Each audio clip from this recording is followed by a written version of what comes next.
The reason I got into sourdough bread was because I had a lot of stomach problems, and once I started making sourdough bread, it was like all of the problems I had with digesting wheat went away, and it really helped me a lot. So we have made sourdough bread ever since. It's been about 8 years now that I've been making sourdough bread. Since my main reason for making sourdough bread is to maintain my health, I use a lot of whole wheat flour in my bread and a small amount of white flour just to kind of glue everything together so it doesn't fall apart when you're cutting it, and so you still get a nice light and airy bread that tastes delicious. I often think that sourdough bread and the garden are similar in that the more you put into them, the more time and effort you put into them, the more you're going to get out of them and the better the result. The first thing to note is that I store my sourdough starter in my refrigerator. This makes it so I don't have to babysit it quite so often. Or feed it as much, I guess is the right way to say it. I just store it in there, and then when I'm ready to make bread, I take it out the night before and refresh everything, and I'm going to show you how I refresh right now. So when I refresh my starter, every time I do, I take the lid off. That's important because when I weigh my starter, I weigh it with the jar. It just makes things way easier. I always start with 700 grams, which includes the jar. So right now, it's 795 grams, so I need to take out 95 grams and start at 700. So now I have a little bowl, and my bowl itself is 95 grams, so I just tare that. So we start at 0 grams, and then I am taking out 95 from this jar. Okay, right about there. And then this does not go to waste. I either use it in like pancakes or waffles, or we just feed it to the chickens and it's like their favorite thing ever. Now I'm going to tare the scale again. So it goes to 0 grams. And I place my jar on it and it should say 700 grams. Mine says 698, close enough. So I have some organic whole wheat flour that I got out of our pantry. We grind this ourselves. It's a hard white wheat. And this is what I use to refresh every single time. Last time I ground enough flour that I have some extra that I'm just gonna use. At the point that we're at now, I have everything tared out, so this should say 0 grams on your scale. And what I wanna do next is I'm measuring out 150 grams of flour going in the jar. And I'm kind of messy when I do this. Oh man. I'm gonna try and be more tidy since I'm on video. Now I'm gonna tare that again, and I'm going to do 150 grams of water. So when you refresh your starter, you wanna make sure you use unchlorinated water for this, especially. So now it's tared out to 0, and I'm going to add 150 grams here. So it's equal parts water and flour. And then I mix it all really good in my jar. This is a well-used jar. I probably should have started with the clean one for the purpose of teaching, but I did not think that far ahead. That's it for tonight.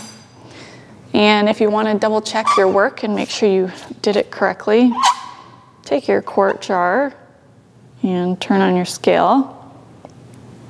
And then it should say 0 grams on there, and when everything's weighed, it should be 1,000 grams. This is the point I do not put it back in my refrigerator.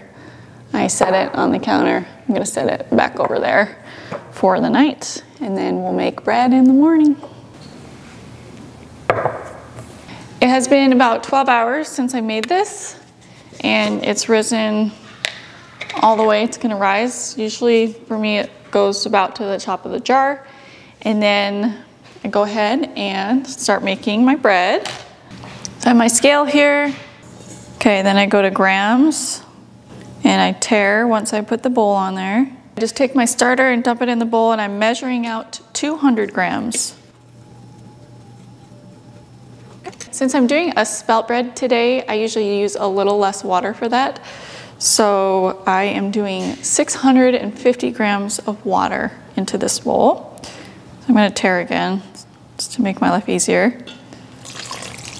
Okay, so the next step is to add flour. So I'm using spelt flour today. And hopefully that's enough. If not, I'll grind some more. So I'm also using this high protein bread flour. In the past, all I've ever used is all-purpose flour. I just got this to experiment and I actually really like it.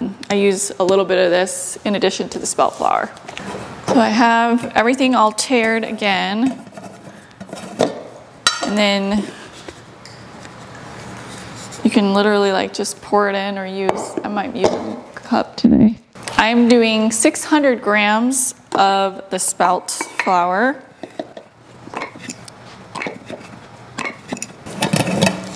Okay. And then 400 grams of this bread flour.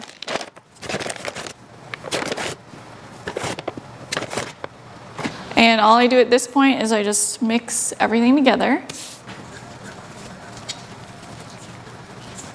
Everything is now mixed together. It's not perfect. It doesn't need to be perfect. You just kind of want to incorporate it together, and then we're going to let it sit for 1 hour.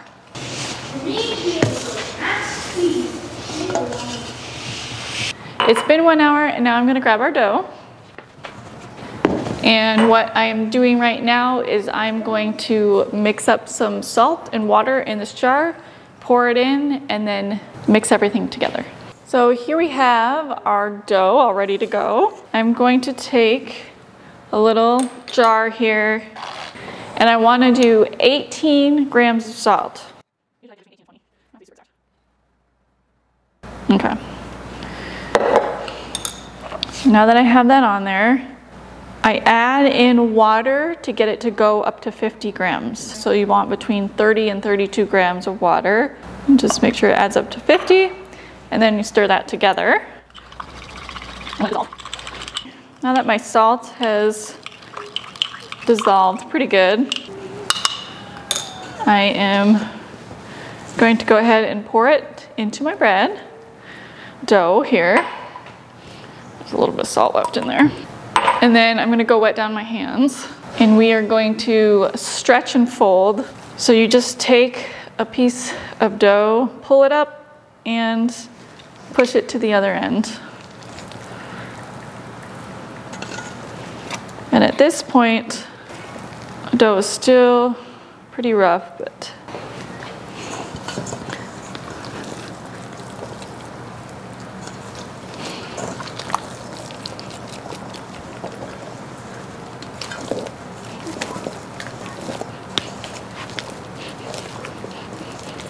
so towards the end, it'll start to get a little tighter and not as stretchy. And that's when you know you're almost done. And then I just kind of form it into a ball. Okay, that's probably good. Now we let it rest for 2 hours. Cover it every time. It's been 2 hours. So I'm going to take off the cover. You can see it's looking a little bit better now. And I'm going to wet down my hands. And then I'm just going to do the same thing that I did before. I'm going to stretch. And see how much stretchier it is now. And fold. Stretch. Fold.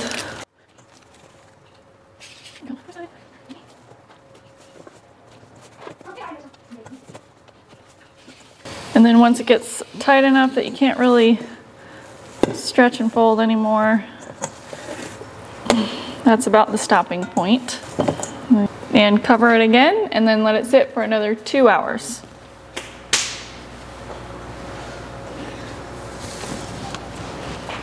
It's been 2 hours, and so now I'm gonna grab my dough and we're gonna put it out on the counter. The first thing I do is I lay out some flour. And then I just take the dough and put it out on the counter.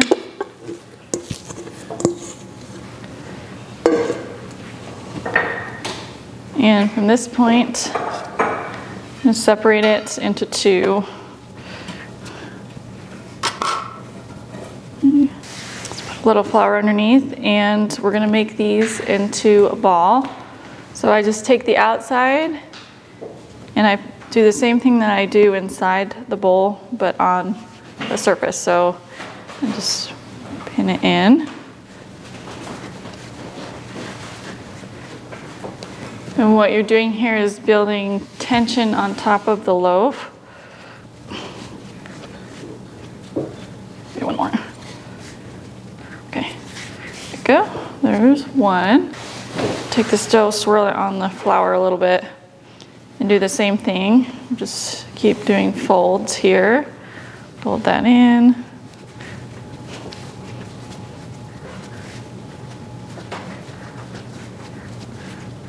Until you get a nice tight dough ball here. And there we go. So then we let these rest for 1 hour, and then we do the final stretches and folds before we put them in the proofing baskets.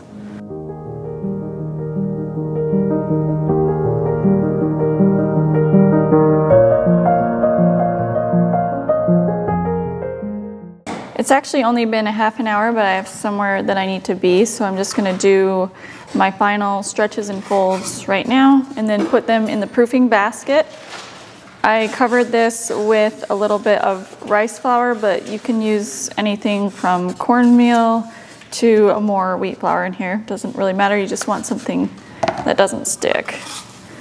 So I take the sticky side and I put that up. And then I'm just going to stretch it a little bit. And then I just do that same process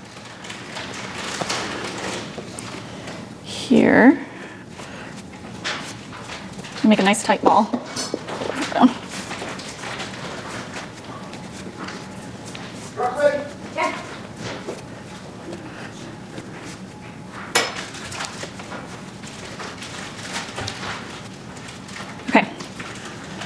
Now it's ready, and I put it sticky side up in the bowl. The part that I just pinched together faces up. And then I have a long one here. Just gonna stretch this out a bit.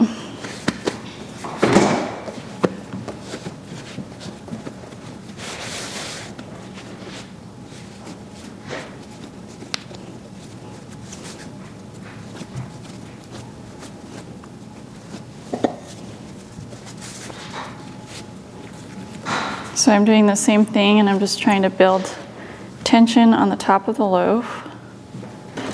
And I'm gonna go ahead and put it in here. Sticky side up again. And then I cover these, and you can put them in your refrigerator or outside if it's cool enough. I'm gonna put them in my cold room. After about 12 hours, you want to preheat your oven to 450 degrees Fahrenheit and put in your empty baking pan or pans, whatever you're going to use, into the oven to preheat as the oven heats.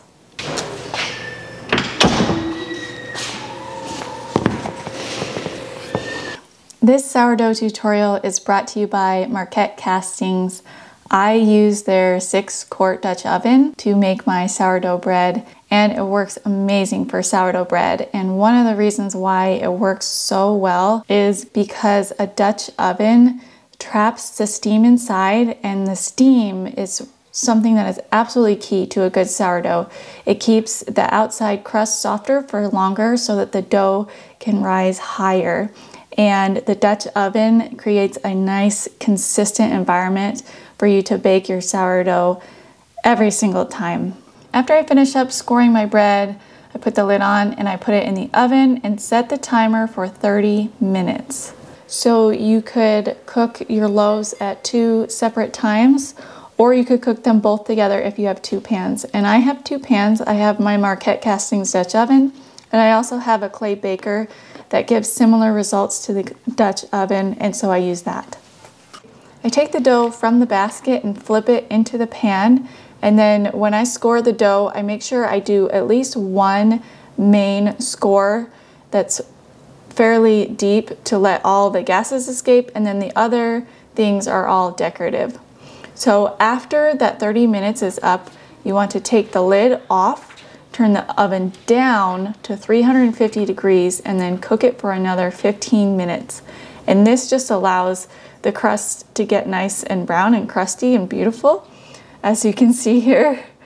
In addition to that nice crispy crust, you get a light and soft interior that tastes absolutely delicious, especially given how much wheat is in this bread.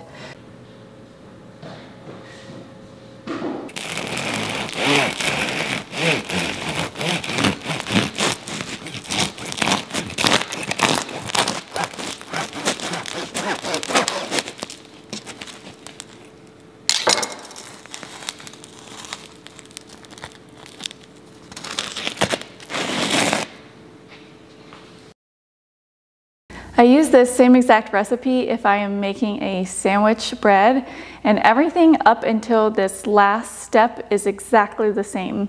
So you separate them, let them sit for an hour, and then you're getting ready to fold it and put it in the pan. This is where things are a little bit different if you want to make this a sandwich loaf. So I'll show you how I do that. Take the dough and flip it. So again, we have sticky side up. And this one I'm going to make into a longer rectangle.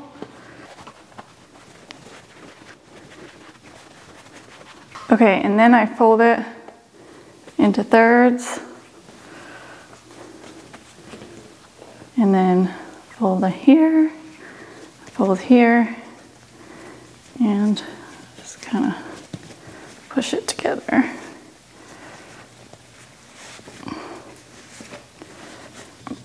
I'm putting a little cornmeal on the bottom of this one. So for the sandwich loaf, you do not need to flip it over the same way I did the others because it's going to rise in the pan. So you just put it straight in the pan with the side that has the flour facing up. At this point, you have a couple of options. One is you can do this the same way that you did the artisan bread and go ahead and put it in your refrigerator for 12 hours. This one you want to cover while you do that, and then you can put it in the oven right after that. The other option is that you can leave this on your countertop at room temperature for 2 hours and then cook it in the oven right after that. The colder and longer ferment develops a little bit more flavor. You get a little bit more rise to your bread, but it's not a huge difference. So sometimes when I'm wanting to have bread for dinner and just have it all done in one day, I will just do it this way. For the sandwich loaf, the oven time and temperature is a little bit different.